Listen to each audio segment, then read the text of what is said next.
Assalamualaikum warahmatullahi wabarakatuh. Perkenalkan, nama saya Arvina Zulfa dari kelas 7C, nomor absen 8. Di sini saya akan menjelaskan tentang materi PPKN bab 4 keberagaman suku, agama, ras, dan antar golongan dalam Bhinneka Tunggal Ika. Kita wajib bersyukur kepada Tuhan Yang Maha Esa karena terlahir dan hidup di Indonesia. Kita adalah sebuah bangsa yang sangat beragam. Sebagai bangsa yang besar, Indonesia membutuhkan anak yang sehat, cerdas, kreatif, dan terampil. A. Keberagaman dalam masyarakat Indonesia. 1. Faktor penyebab keberagaman masyarakat Indonesia. Keberagaman dalam masyarakat Indonesia sudah menjadi ketetapan Tuhan Yang Maha Kuasa. Keberagaman merupakan anugerah yang patut disyukuri karena tidak mudah mengelola keberagaman di Indonesia. Pemerintah dan seluruh warga negara Indonesia sebaiknya mendorong keberagaman itu menjadi sebuah kekuatan guna mewujudkan persatuan dan kesatuan bangsa. Menghormati keberagaman adalah sikap terpuji sebagaimana Tuhan menciptakan makhluknya yang beraneka ragam pula. Keberagaman dalam masyarakat menjadi tantangan karena tumbuhnya perasaan kedaerahan dan kesukuan yang berlebihan dapat mengancam keutuhan bangsa dan negara kesatuan Republik Indonesia. Keberagaman masyarakat Indonesia dipengaruhi oleh beberapa faktor, baik yang datang dari dalam maupun luar masyarakat. Hal ini juga dipengaruhi oleh faktor alam, diri sendiri, dan masyarakat. Secara umum, keberagaman masyarakat Indonesia disebabkan oleh hal-hal berikut. A. Letak strategis wilayah Indonesia. Letak Indonesia yang strategis yaitu di antara dua samudra Pasifik dan dua samudra Indonesia, serta dua benua Asia dan Australia, mengakibatkan wilayah kita menjadi jalur perdagangan internasional. Lalu lintas perdagangan tidak hanya membawa komoditas dagang, namun juga pengaruh kebudayaan mereka terhadap budaya Indonesia. Kedatangan bangsa asing yang berbeda ras kemudian menetap di Indonesia mengakibatkan kemajemukan agama, ras, dan bahasa. Kondisi negara kepulauan, negara Indonesia terdiri atas beribu-ribu pulau yang secara fisik terpisah-pisah. Keadaan ini menghambat hubungan antar masyarakat dari pulau yang berbeda-beda. Setiap masyarakat di kepulauan mengembangkan budaya mereka masing-masing, sesuai dengan tingkat kemajuan dan lingkungan masing-masing. Hal ini mengakibatkan perbedaan suku, bangsa, bahasa, budaya, serta peranan laki-laki dan perempuan. C. Perbedaan kondisi alam. Kondisi alam yang berbeda seperti daerah pantai, pegunungan, daerah subur, padang rumput, dataran rendah, rawa, dan laut mengakibatkan perbedaan masyarakat. Juga kondisi kekayaan alam, tanaman yang dapat tumbuh, hewan yang hidup di sekitarnya. Masyarakat di daerah pantai berbeda dengan masyarakat pegunungan, seperti perbedaan bentuk rumah, mata pencaharian, makanan pokok, pakaian, kesenian, bahkan kepercayaan. D. Keadaan transportasi dan komunikasi. Kemajuan sarana transportasi dan komunikasi juga mengaruhi perbedaan masyarakat Indonesia.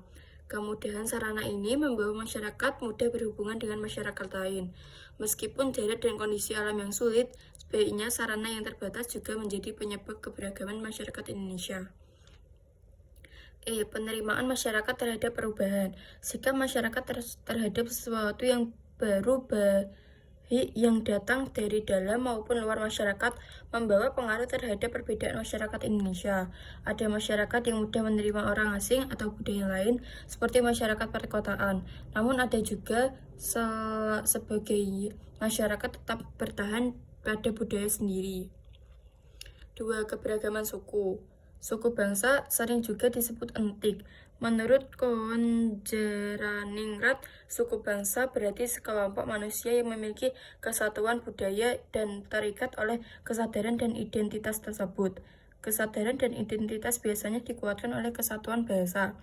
Jadi, suku bangsa merupakan gabungan sosial yang dibedakan dari golongan-golongan sosial karena mempunyai ciri-ciri paling mendasar dan umum berkaitan dengan asal-usul dan tempat asal serta kebudayaan.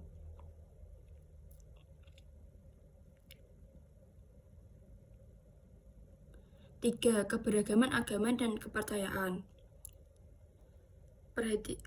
Tahukah kalian mengapa Indonesia memiliki keberagaman agama?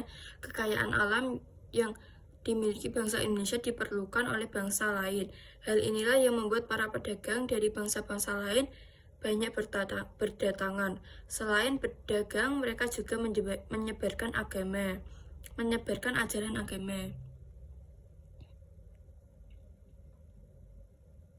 4. Keberagaman ras. Pada dasarnya, manusia diciptakan dalam kelompok ras yang berbeda-beda, yang merupakan hak mutlak Tuhan Yang Maha Esa. Istilah ras berasal dari bahasa Inggris, race, dalam Undang-Undang Nomor 40 Tahun 2008 tentang penghapusan diskriminasi ras dan etnis, menyebutkan bahwa ras adalah golongan bangsa berdasarkan ciri-ciri fisik dan garis keturunan.